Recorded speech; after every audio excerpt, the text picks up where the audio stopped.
Si quelqu'un voulait te voler ton attention, ton temps et même ta paix intérieure, il ne le ferait probablement pas par la force. Il te donnerait un objet utile, pratique, indispensable, un objet que tu garderais toujours près de toi sans jamais te méfier.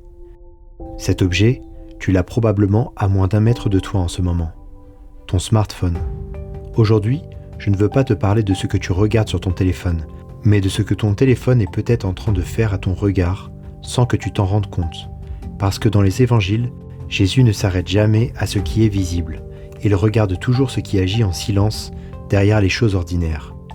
Et parfois, ce qui nous enferme le plus dans nos vies ne ressemble pas à une prison. Cela ressemble simplement à un objet banal.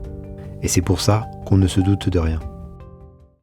Jésus dit dans l'évangile de Matthieu, « La lampe du corps, c'est l'œil. Si ton œil est limpide, tout ton corps sera dans la lumière.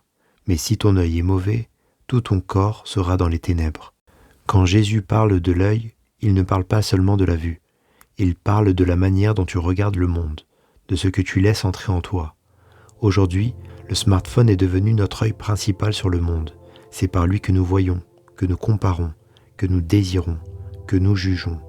Mais la vraie question n'est pas « est-ce que le smartphone est bien ou mal ?» mais plutôt « qu'est-ce qu'il produit sur mon regard intérieur ?» Jésus dit « Là où est ton trésor, là aussi sera ton cœur. » Ton attention aujourd'hui est ton vrai trésor. Et ce que tu ne vois pas derrière ton smartphone, c'est qu'il a tout pour te prendre ce trésor en permanence. Des notifications, un défilement infini, des likes, des vidéos instantanées sur des sujets aussi divers que variés. Tout ceci n'est pas neutre. Petit à petit, ton cœur est tiré ailleurs. Il est dispersé, fragmenté. Arrive un moment où tu n'es plus vraiment là où tu es. Tu es toujours un peu ailleurs. C'est le signe que ton smartphone a pris le dessus sur toi. Et Jésus, lui, invite toujours à la présence, à l'instant, à l'ici et maintenant. Jésus dit « Comment peux-tu regarder la paille dans l'œil de ton frère alors que la poutre est dans ton œil ?» Il veut dire par là qu'avant de juger son voisin, mieux vaut se regarder d'abord en face et corriger ses petits défauts. Malheureusement, le smartphone est une machine à comparer, la vie des autres, le physique, la réussite. Et ce que tu ne vois pas, c'est que cette comparaison permanente déforme ton regard sur toi-même. Tu finis par croire que ta vie est insuffisante, que tu n'es pas assez beau, pas assez spirituel, pas assez heureux comparé aux autres que tu observes sous un bonheur apparent. Mais Jésus ne compare jamais. Il appelle chacun par son nom. Il invite chacun à voir en lui sa lumière. Jésus regarde la personne et non la performance. Dans l'Évangile, on lit que Jésus se retire souvent dans le silence. Ce que tu ne vois pas derrière ton smartphone, c'est le bruit constant qu'il installe en toi, même quand il est éteint. Même quand tu ne l'utilises pas, ton esprit reste en agitation, en attente, en tension. Tu as oublié ce que signifie l'expression « avoir l'esprit tranquille ». Dieu ne parle pas dans le vacarme intérieur, il parle dans le calme, dans la disponibilité. Le smartphone ne t'empêche pas de prier, mais il t'empêche souvent d'écouter, d'être en paix avec tes pensées. Et ça, c'est terrible pour un croyant. Jésus dit « Nul ne peut servir 2 maîtres. Ou bien il haïra l'un et aimera l'autre, ou bien il s'attachera à l'un et méprisera l'autre. » On croit maîtriser son téléphone. On se croit maître, mais on peine à vivre sans lui. On dit très souvent « Je regarde juste 2 minutes, je réponds vite fait, je scrolle un peu. » Et ces 2 minutes en deviennent 20, puis 1 heure, puis l'habitude se crée. Ce que tu ne vois pas, c'est que toute chose que tu ne maîtrises plus devient un maître silencieux, un maître sans violence, un maître invisible, mais toujours présent. En soi, Jésus n'est pas contre les objets, mais il est contre ce qui enchaîne le cœur. Le problème n'est pas ton smartphone. Le problème, c'est quand il prend la place du silence, de la relation vraie, de la présence à toi-même et à Dieu.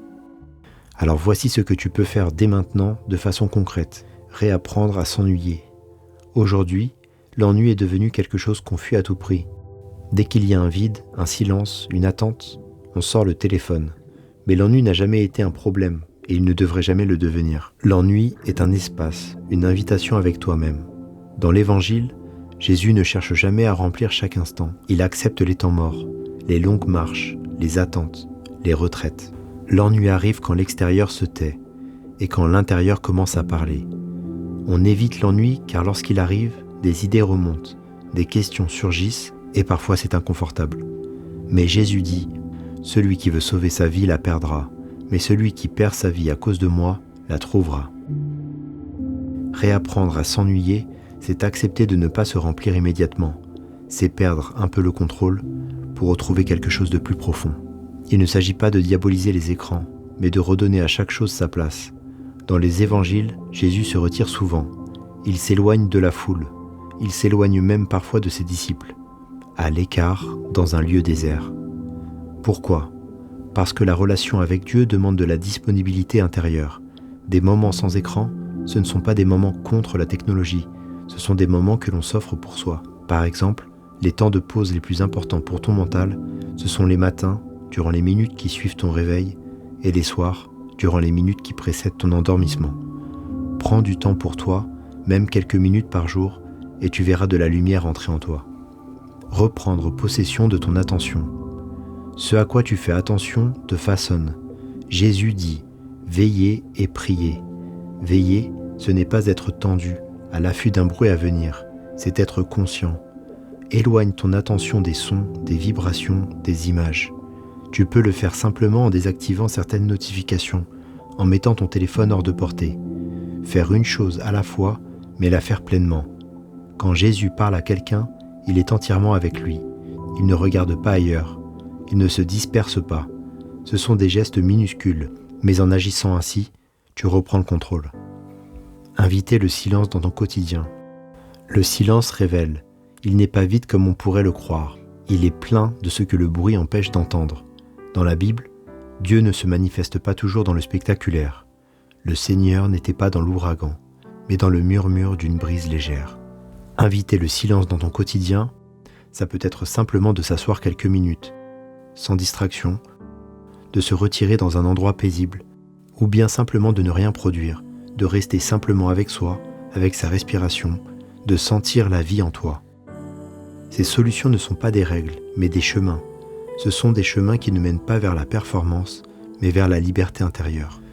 Le smartphone est un révélateur, il montre où va ton regard. Jésus nous rappelle une chose essentielle, le royaume de Dieu est au-dedans de vous.